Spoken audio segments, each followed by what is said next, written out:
Hello students, good morning everyone. I hope you all are fine and safe. Myself Jyoti Saita, I am going to teach you social science. Our first lesson is two big states.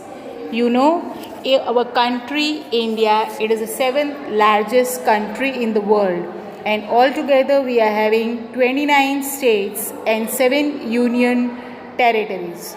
In which state do we live, student? Everyone is aware of it. Our state is Gujarat. Do you know, student, what is the capital of Gujarat state? Capital of Gujarat is Gandhinagar. Prabhakar Vardhan was having two sons. Elder one was Rajyavardhan and younger one was Harshvardhan, and one daughter Rajyashri. Rajyavardhan was killed by king of god Shashank, whereas Rajyashri was imprisoned by king of Malwa Devgupta. After the death of his father, Harshvardhan has to shoulder the responsibility of Kingdom Thaneshwar, that is today's current Punjab and Haryana state. Immediately after ascending the throne, he decided that I wish to find my sister. So he went in search of it. Meanwhile, Rajyashri escaped from the clutch of the king Devgupta and ran away into the Vindhya forest. A Buddhist hermit Divakar Mitra and the people, those who were living in the forest, stopped her from not committing a sati. At the time, King Harshvardhan has to take the responsibility of the kingdom Kanuj, that is today's current Uttar Pradesh. It was actually Rajyashri's kingdom, but at that time no one was there to look after the Kanuj state. Harshvardhan also defeated the king of Malwa and Saurashtra, but he was not successful in defeating Pulkeshi too. He kept on winning for 7 successive victorious years and established Thaneshwar as a large empire of North India. Harshvardhan personally supervised the administration of his entire state, and he has divided his daily routine into 3 different parts. First part was the administrative purpose, the other 2 parts was for the public welfare and religious activities. He always believed to look after the welfare of the people, and that is the reason he has built up many rest houses, wells, stepwells, lakes, mathas, viharas, and most important that he has prohibited animal slaughter. Killing of animal was completely prohibited during his time. He also believed in the religious meet, so that is the reason he used to organize a Buddhist religious meet every 5 years at congregation at Prayag. There he would donate generously all his entire treasury and even the ornaments he used to wear at that time. Poet Ban Bhatta has written Harshcharit and Kadambari on Harshvardhan. He himself also was a very good writer. He has written 3 plays, Naganand, Ratnavali and Priyadarshika. Students, have you heard about Nalanda University? It was a very famous university and it is a very huge library. It was known as Dharmaganj.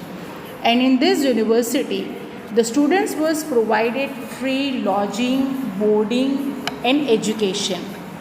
And for the upliftment and the maintenance of this university, Harshvardhan has gifted 100 villages to this. A famous chemist Nagarjun proved that even from the ashes of iron, arsenic and mercury, medicine can be prepared.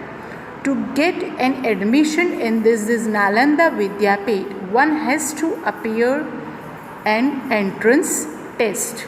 Now, let us have a look regarding the lifestyle of the people. The society was divided into 4 different parts. Previously, there was a parda system. Intercaste marriages were not allowed. There was a custom of sati, child marriages and polygamy.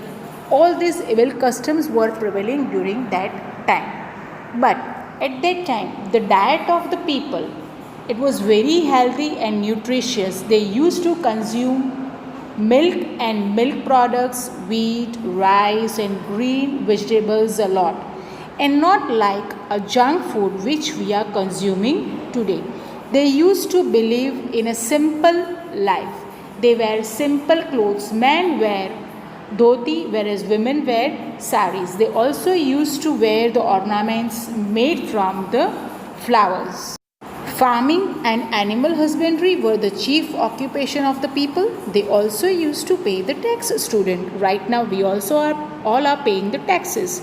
They used to pay the 1/6 portion of the production as a tax. Look student, if you want to buy something from the market, you have to pay the Indian currency, right? So previously the people were using gold and silver coins for the commercial transactions, and even ivory and carved wooden pieces were exported by India.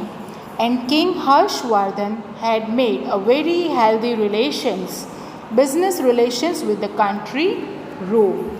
People in India previously they followed Hinduism, Jainism and Buddhism. Students, have you heard about a Chinese traveler, a famous Yuan Singh? He stayed in India actually for 15 years, but 5 years he spent in Nalanda University. Now let's look what he has commented about the Indian people. He said that we all led a very simple, a pious and a very happy life, and we all have a good moral values and justice. We believe that cheating and breach of promises, that is to break someone's promise, that was considered a sinful. So isn't it a very good comment, a feeling of pride for all of us? King Harshvardhan was ruling in North India, whereas King Pulkeshi II was ruling in South India. The king of Chalukya dynasty, they had established a very huge empire and its capital was Vatapi. Previously Pulkeshi I was ruling, and after that his son Kirtivarma ascended the throne. After this his brother Manglesh, he had ascended the throne and he has built up a grand Vishnu temple at Vatapi. And after that Pulkeshi II, he ruled for around 30 years at Vatapi. Pulkeshi II was a very brave and courageous king of South India of Chalukya dynasty. He also won the regions lying between the Krishna and Godavari rivers, and he also ruled over Andhra Pradesh too. He made his capital Vatapi a very magnificent and charming. Pulkeshi II and King Harshvardhan fought a battle near a river Narmada, in which Harshvardhan was defeated. So he was not able to expand his kingdom beyond Narmada, that is in south. Pulkeshi II was not only a warrior but he was also a lover of arts, and he has constructed two beautiful caves, Dharapuri and Vatapi, during his time, which we can see even today.